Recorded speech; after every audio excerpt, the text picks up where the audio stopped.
भाई की सिलेक्शन वाली चाय बाद में पिलाई जब मिठाई खिलाएगा। मिठाई सर मेट्रो में रह गई। आप सक्सेसफुल नहीं होते तो आपके पास प्लान बी क्या था? अच्छा, इंग्लिश एक्यूमेन क्या है? बुक है गोपाल वर्मा सर की, बहुत अच्छी बुक है। ऐसा कौन सा मोमेंट आया जो इमीडिएटली ये डिसाइड कर दिया आपने कि यार छोड़ो, अब निकलते हैं? बीटेक में वो कौन सा ट्रेड है जिसमें गर्लफ्रेंड वगैरह नहीं बन पाती थी, लेकिन अब तुम सरकारी दामाद हो गए तो रिश्ते विश्ते आने शुरू हुए कि नहीं हुए? सक्सेसफुल होने के पीछे एक कड़वा सच होता है जो कोई नहीं बताना चाहता, वो कुछ आप बताना चाहेंगे? मेरी सोशलाइजिंग तो खत्म ही हो गई लास्ट 2 इयर्स में, बिल्कुल बहुत ही शैटर्ड हो गया था। काफी बहुत ही लो मोमेंट था कि प्री का कट ऑफ ही मिस हो गया, तो मेंस प्रिपरेशन का आप इंग्लिश सबटाइटल्स लगा के इंग्लिश मूवीज देखो और इंग्लिश अच्छी हो जाएगी, कभी नहीं होगी। जब आप किसी चीज में स्ट्रांग होते हो तो आप उसको ज्यादा पढ़ने लग जाते हो। अच्छा, कई बच्चों का एक सवाल रहता है कि sir live class live class live class. मैंने आपकी लाइव क्लास कभी नहीं ली है, ना कभी कमेंट करा है किसी वीडियो पे। मोटिवेशन या डिसिप्लिन, सुबह पढ़ना चाहिए या रात को? तो आपने जब मॉक लगाए तो उसमें किस चीज पर ज्यादा ध्यान दिया, स्पीड पर या एक्यूरेसी? ये होता है उस गुरु मंत्र को मानने का नतीजा। अब की बार आखिरी बार सिलेक्शन के लिए तैयार। मैंने अपनी कॉपी के फर्स्ट पेज पे लिखा था सर ये। नमस्कार मेरे प्यारे दोस्तों, अभी हाल ही में आपने एक वेब सीरीज देखी होगी जिसमें वीडी त्यागी नाम का एक एडवोकेट है जो बहुत तरक्की करता है। आज हमारे बीच भी ठीक उसी तरीके से मयंक त्यागी बैठे हैं, लेकिन इनका काम लॉ एंड ऑर्डर को छोड़कर इनका काम है इनकम को सुधारना। तो जो इनकम टैक्स की चोरी करते हैं ये उनको इंस्पेक्ट करेंगे। मेरे प्यारे दोस्त का रैंक है 553। चलो भाई, 553 मेरे भाई का रैंक है और इनको मिला इनकम टैक्स इंस्पेक्टर। और बहुत ही अच्छी इनकी जर्नी है, बातें करेंगे इधर की उधर की। और फिर भाई की एक गर्लफ्रेंड भी है, एक छोड़ के जा चुके, एक बनने वाली है, तो सारी सीरीज में हम बात करेंगे। तो कैसा रहा एक्सपीरियंस तैयारी करने का और सिलेक्शन पाने का? सर एक्सपीरियंस काफ़ी हार्ड वर्किंग था, काफ़ी अच्छा था वैसे तो, बट काफ़ी एफर्ट लगा। और मैंने actually I was in the private job. 2023 में मैं बीटेक ग्रेजुएट हुआ, मैकेनिकल से मैंने बीटेक किया।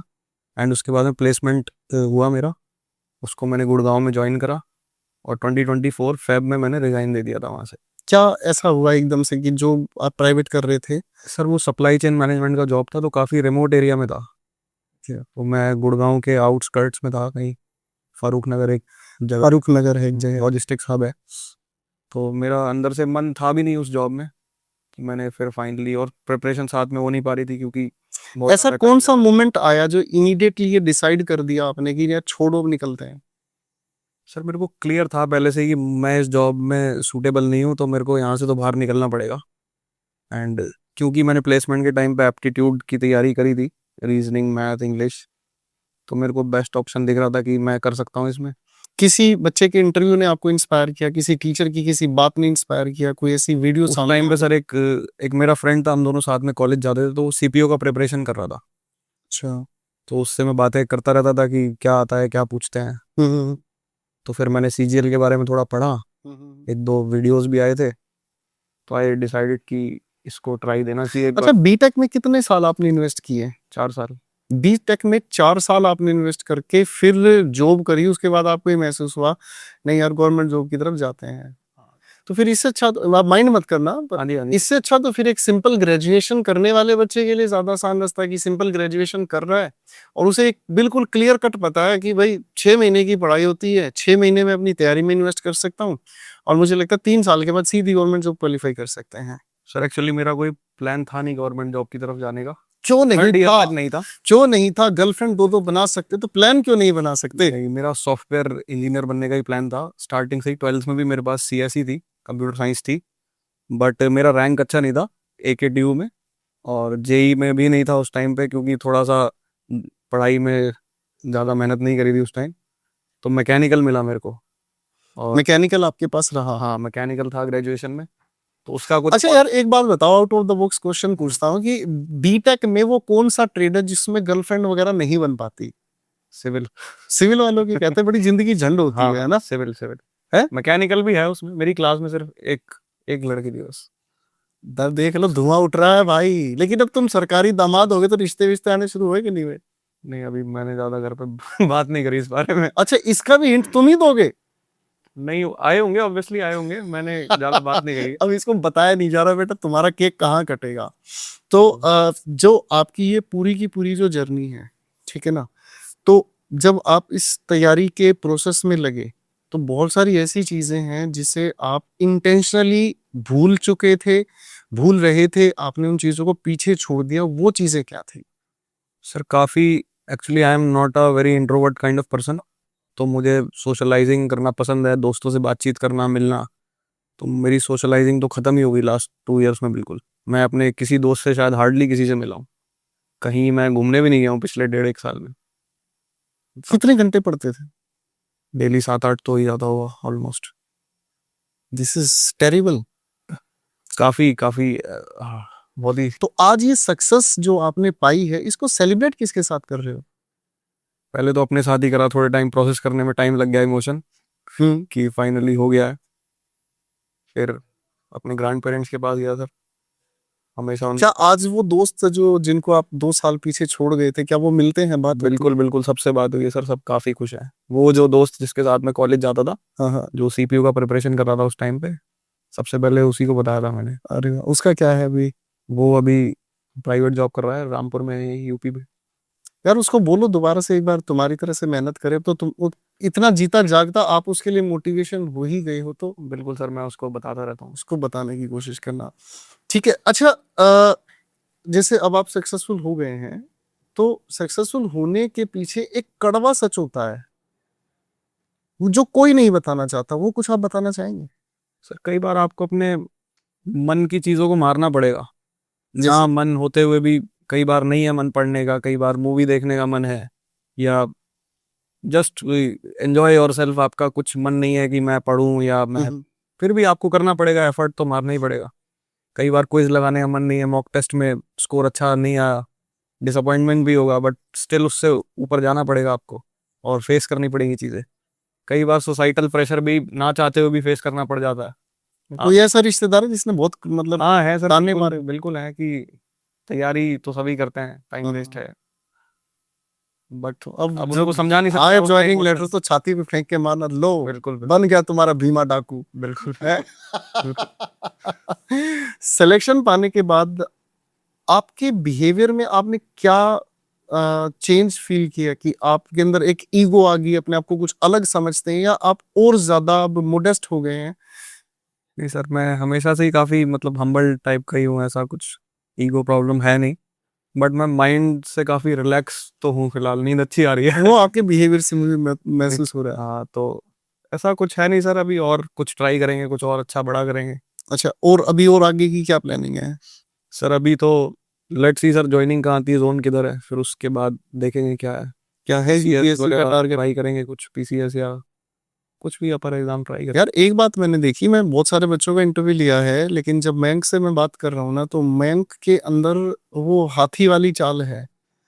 धीरे धीरे चलेंगे, मस्त चलेंगे और अपने चलने को एंजॉय करेंगे।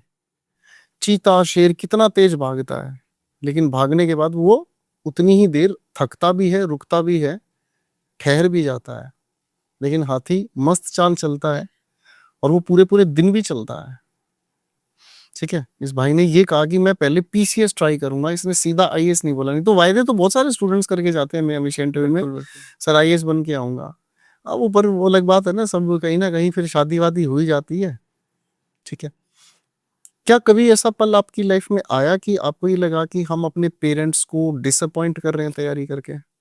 सर हुआ था, बीच में हुआ था एक्चुअली। मेरा जो 2024 में, जैसा कि मैंने रिजाइन कर दिया था स्टार्टिंग में फैब में, तो 2024 वाला जो अटेम्प्ट था मेरा, वो मैं एक्चुअली प्री में मेरे अराउंड 152 मार्क्स थे, और मैं 0.7 से या 0.9 से कुछ कट ऑफ मिस कर गया था। 0.7 या 0.9 मार्क्स है आई गेस। और उस टाइम पे मैं मेंस का प्रिपरेशन कर रहा था और स्कोर भी अच्छा कर रहा था, 330 अराउंड। तो वो एकदम बहुत ही शैटर्ड हो गया था, काफ़ी बहुत ही लो मोमेंट था कि प्री का कट ऑफ ही मिस हो गया, तो मेंस प्रिपरेशन का फ़ायदा क्या। तो आपके हिसाब से इंग्लिश की तैयारी करने के लिए हमें कौन सा सबसे सही रास्ता चुनना चाहिए?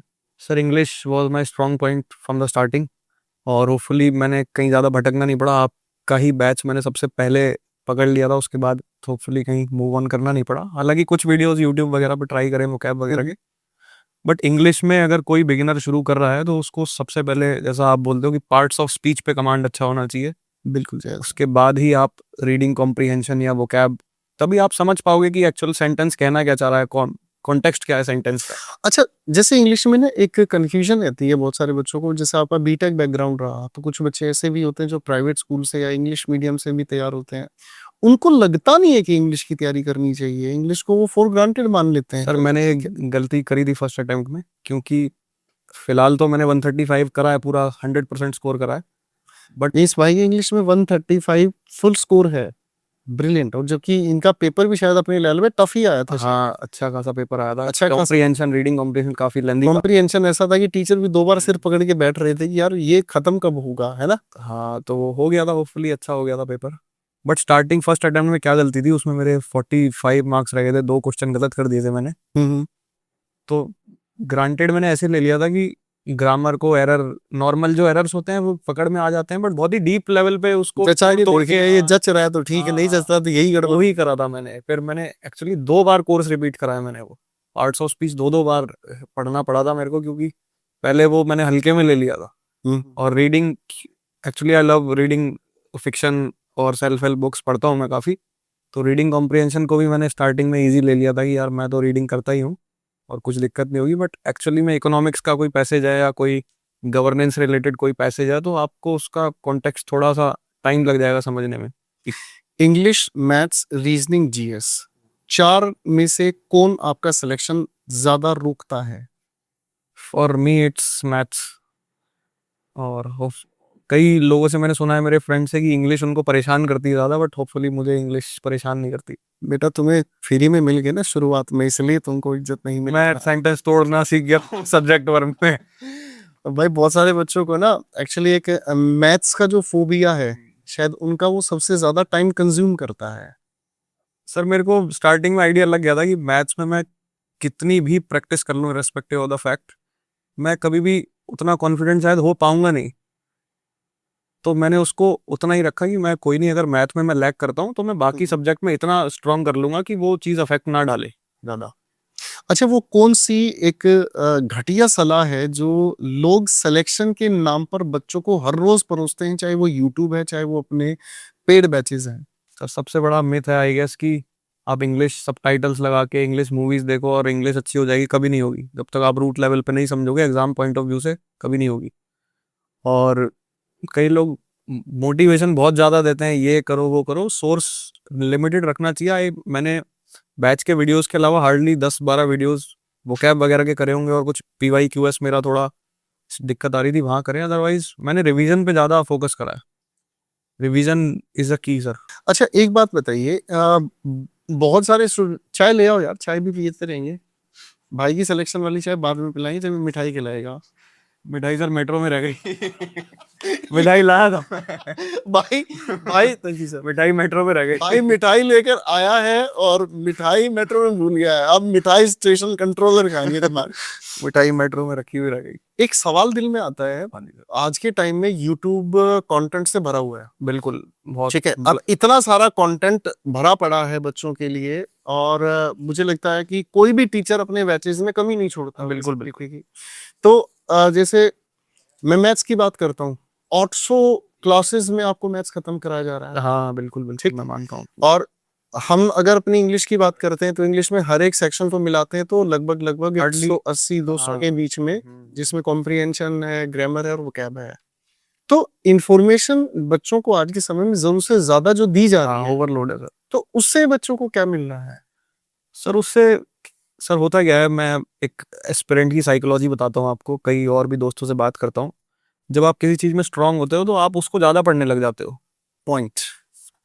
जैसे मैं इंग्लिश में, मेरे साथ कई बार हुआ है कि मैं इंग्लिश में काइंड ऑफ जल्दी कर ले रहा हूँ क्वेश्चन, तो मैं इंग्लिश ही पढ़े जा रहा हूँ, मज़ा आ रहा है मुझे इंग्लिश पढ़ने में, और मैं कंप्लीटली स्किप कर रहा हूँ बाकी सब्जेक्ट्स। तो वो वीडियोस क्योंकि कम है नहीं, आप यूट्यूब खोलो, PYQS डालो, 1000 वीडियो है। अब मैं 10 वीडियो लगा लूंगा, 20 लगा लूंगा, लेकिन एक पॉइंट ऐसा आएगा कि उससे आगे नहीं बढ़ पाओगे। आप परफेक्ट किसी चीज में हो गए हो तो फिर उससे आगे देखते रहो वीडियो, फिर वेस्ट है, टाइम वेस्ट है। इंग्लिश एडिक्टिव है गोपाल वर्मा सर की। हाँ बिल्कुल बिल्कुल, नशा करा देते हैं। हाँ। तो इंग्लिश से आपके हिसाब से गोपाल वर्मा सर की क्लास को कितनी बार देखा जाए? अगर कोई बच्चा बैच कंप्लीट कर रहा है, फर्स्ट टाइम कंप्लीट कर रहा है, अच्छे से नोट्स वोट्स बना के खुद कंप्लीट कर रहा है, तो आई डोंट थिंक उसको 10-12 वीडियो हो सकता है दोबारा देखनी पड़ जाए किसी पॉइंट, किसी टॉपिक में अगर किसी वीक हो, टॉपिक की कुछ एक वीडियोस हैं जो बार-बार देखी। जैसे मेरे को नरेशन में काफी देखना पड़ गया था 1-2 बार में। बाकी मुझे लगता नहीं दोबारा नरेशन आपका भी अच्छे खासे नंबर का है, सेपरेट उसकी एक वेटेज है। बट मुझे लगता नहीं दोबारा करने की जरूरत है अगर एक बार तरीके से कर। अच्छा, कई बच्चों का एक सवाल रहता है कि sir live class, live class, live class. मैंने आपकी लाइव क्लास कभी नहीं ली है, ना कभी कमेंट कराया किसी वीडियो पे। किसी वीडियो पे कोई कमेंट नहीं, कोई गुड मॉर्निंग जय श्री राम कुछ नहीं। बहुत सारे स्टूडेंट्स इसी चीज पर उलझे रहते हैं कि सर लाइव क्लास में हमारा कमेंट पढ़ो, हमारा नाम लो। अभी भी मैं क्लास ले रहा था तो एक बच्चा उसमें कह रहा सर मेरे डाउट का जवाब तो दे दो। तो आई गॉट फ्रस्ट्रेटेड बेसिकली, क्योंकि मैं टेंस का एक बहुत गहरा कॉन्सेप्ट समझा रहा था। मैंने कहा अच्छा बेटा आप बताओ आपका डाउट क्या है। तो उसने कहा कि सर क्या आप क्लास से पहले अपनी क्लास के नोट्स नहीं दे सकते? मैं बिल्कुल जेन्युइनली ये डाउट नहीं है, वो तो मिल ही जाएंगे बाद में, उसमें सोचो ये डाउट नहीं है। मैंने उस बच्चे से ये पूछा कि बेटा एक बात बताओ, मैं इस बोर्ड पर क्या लिखने वाला हूँ, क्या इस चीज का नोट्स मैं आपको पहले दे सकता हूँ? उस बच्चे ने तब कहा कि सर सॉरी। तो मुझे लगता है कि जो बच्चे लाइव पढ़ रहे होते हैं उनके अंदर एक अलग बेचैनी है, किसी चीज की वो फ्रस्ट्रेशन है जो वो क्लास में आके निकालते हैं। जबकि क्लास मुझे लगता है कि ऐसा इवेंट है जिसको आप जब भी देखो तो आप इरिटेट ना हो, कुछ ऐसा माहौल बच्चे को अपने दिमाग में रखना चाहिए। अगर आप आज इनकम टैक्स इंस्पेक्टर ITI हैं, तो अगर इस नाम के साथ इस टाइटल को हटा दिया जाए तो आप अपने आप को कैसा फील करते हैं? Sir I feel absolutely okay, a learner, a reader, avid reader, I read a lot. अभी जस्ट मैं कल ही एक नॉवल फिनिश करके आया हूँ। बताओ। Siddhartha by Hermann Hesse, one of the best novel. कुछ नॉवेल्स के नाम सजेस्ट कीजिए जो बच्चे को पढ़ने चाहिए ताकि रीडिंग हैबिट्स भी सुधरे और सिटिंग भी improve. Sir from an aspirant point of view, क्योंकि बहुत ही लोनली फेज होता है, आपको कंसिस्टेंट रहना पड़ता है, तो एक नॉवल है sir Fountainhead by Ayn Rand. बहुत ही इंडिविजुअलिटी के ऊपर बहुत फोकस्ड है। थोड़ा सा आपको कंट्रोवर्शियल ओपिनियन लग सकते हैं उसमें, बट एक क्योंकि आपको इंडिविजुअल एफर्ट ही मारना है एग्जाम क्लियर करने के लिए, कोई कम्युनिटी कुछ हेल्प नहीं करेगा, आपको ही एग्जाम देना है, तो वो इंडिविजुअलिटी के ऊपर बहुत फोकस्ड है। वो एक आर्किटेक्ट होता है हॉवर्ड करके, तो वो उसके ऊपर बेस्ड है। सेकंड वन इज क्योंकि 20s में आप अपने टीनेज में 20s में काफ़ी मटेरियलिस्टिक हो जाता है, आपको चीज़ें डिस्ट्रैक्ट जल्दी करती हैं। तो सिद्धार्था बाय हरमन हेसी जो नॉवल है, ये उसी के ऊपर है कि आप हम्बल कैसे रहें, मॉडेस्ट कैसे रहें। बेसिकली बुद्धा के लाइफ से रिलेटेड है। तो उसको क्या पछतावा है कि आपका जैसे 553 रैंक है, इसका कोई पछतावा कि मेरा रैंक 1 क्यों नहीं आया, मुझे क्यों किसी ने 60 लाख रुपए नहीं दिए? It's not not not kind of that. Rank 1 का मुझे ऐसा कोई फैसिनेशन नहीं है। I by God grace I got a very good rank, but my desired post was CSS, क्योंकि गाजियाबाद से दिल्ली का प्रॉक्सिमिटी है। बट लेट्स सी, देखते हैं कहाँ होता है। कुछ नहीं होगा तो दोबारा ट्राई करेंगे, ये भी ठीक है। अच्छा, जैसे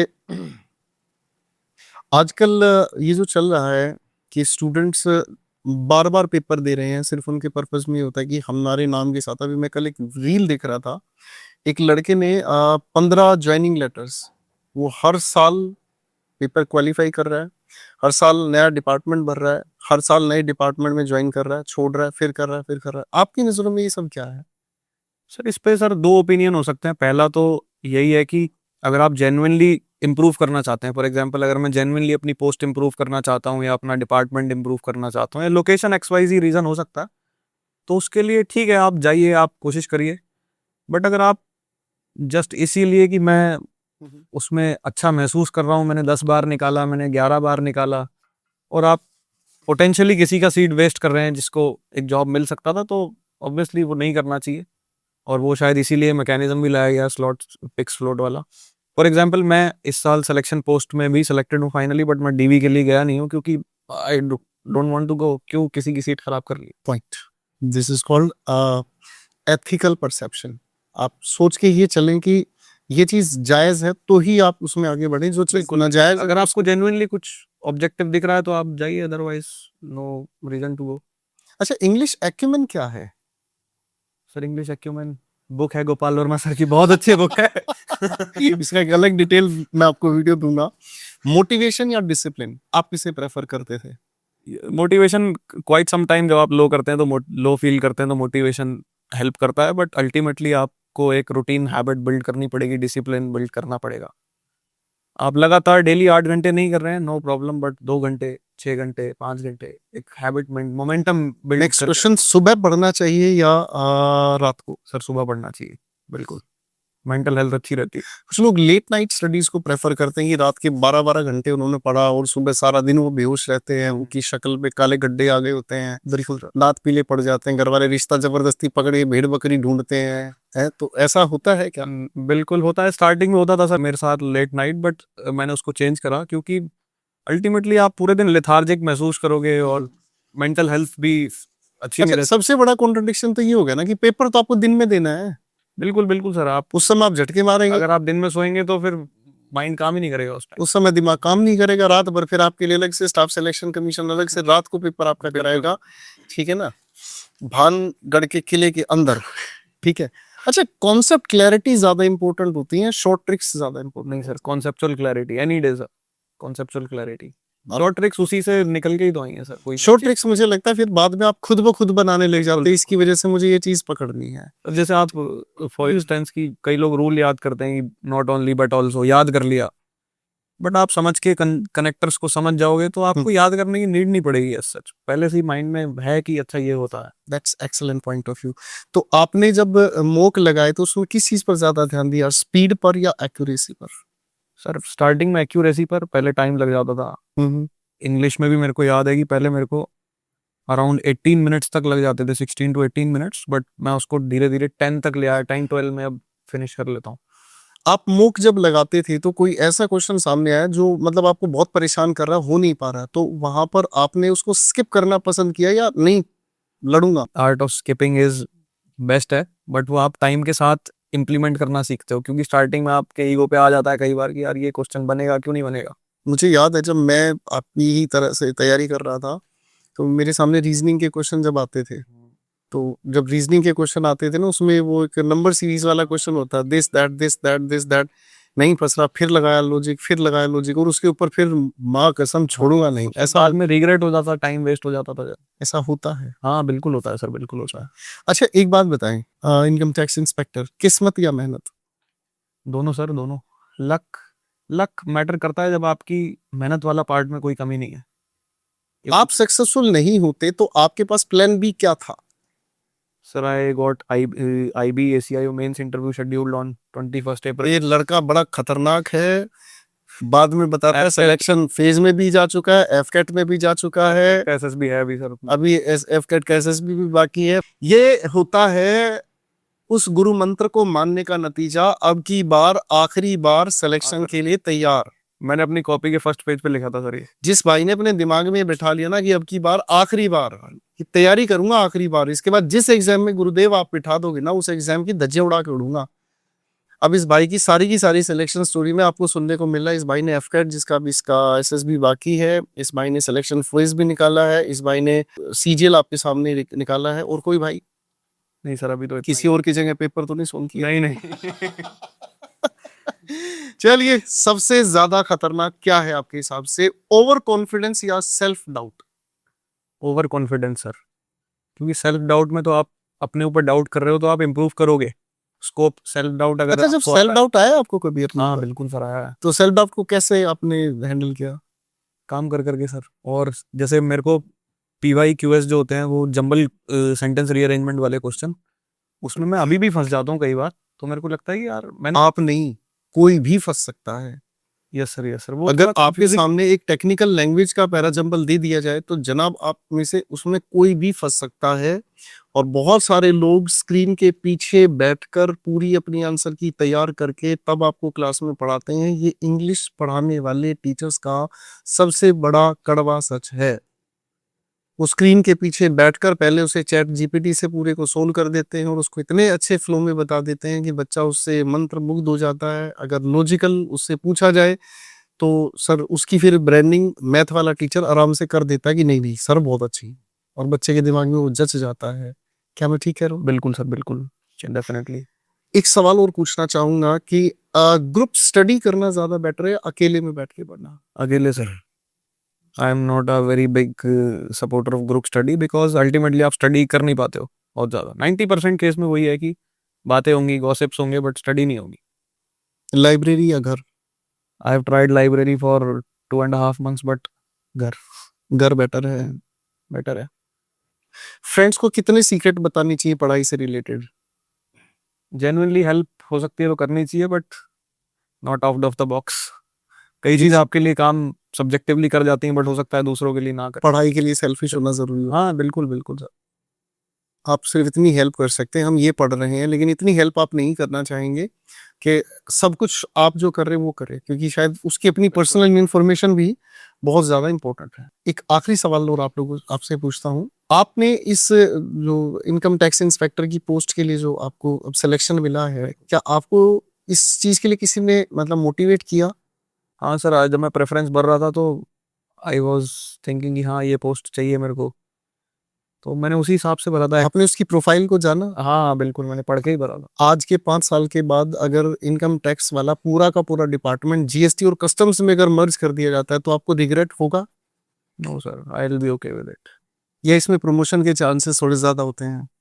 एक्चुअली सर, डिजायर्ड पोस्ट तो मेरा एसओ सीएसएस था, हम्म। बट ये मैंने 5th नंबर पे भरा था I guess, but I am completely okay with it. कोई ऐसा कुछ तो problem दोबारा से तैयारी नहीं करनी है? हाँ, जोन के ऊपर डिपेंड करता है सर। इफ अब मैं I am the only child of my parents, कोई सिबलिंग नहीं है, हाँ, तो एक बार क्वेश्चनेबल हो गई। तो अगर मैं कहीं बहुत दूर कोची या चेन्नई वगैरह में पोस्टेड रहता हूँ तो obviously I will try one more time. इस वीडियो के बीच में जो भी मैं हंसी मजाक में कह रहा था कि गर्लफ्रेंड है छोड़ दी है, ये सब एक मजाक ही था। ये बहुत डिसेंट बच्चा है और मैं इसको सिर्फ कंफर्ट जोन में लाने के लिए हंसी मजाक कर रहा था ताकि ये बातें खुल के बोल सके। और कहते हैं कि जब आपके स्ट्रगल में इंस्टेंट आपके मुंह से जो चीज निकलती है तो वही रियलिटी होती है। बहुत सारे बच्चे कैमरे के सामने आकर बातों को घुमाना जानते हैं, बातों को ऐसा परोसना जानते हैं कि मैं इतना ज्यादा संघर्ष मैंने किया कि मेरे सामने पापा आइसक्रीम ला के रख देते थे, उसको चम्मच से मैं खुद अपने हाथ से डिप करके खाता था, मेरा इतना स्ट्रगल था। पापा, मैं क्या बताऊं कि हर 2 महीने में एक नया एसी मेरे घर में लगा देते थे, तो मेरे लिए बहुत बड़ा स्ट्रगल था। तो वो झूठ ना परोसने की बजाय तो इसी हंसी मजाक के साथ मयंक का हम दिल से धन्यवाद करते हैं और उम्मीद करते हैं कि मयंक भाई और आगे तैयारी दोबारा से करेंगे और यूपीएससी के लेवल पे आराम से हमें ये सिलेक्शन की स्टोरी बनाएंगे। बिल्कुल सर, आई विल बिल्कुल। जब मयंक भाई, जाते जाते बच्चों के लिए कुछ 1 2 4 लाइनें जो उनको हमेशा आपकी याद आए, सर, क्योंकि अब आप जो बच्चे भी ये इंटरव्यू देख रहे हैं तो वो बच्चे ही होंगे जो आने वाले समय में तैयारी करेंगे, तो आप उनके सीनियर ही बनेंगे जिस भी डिपार्टमेंट में रहेंगे।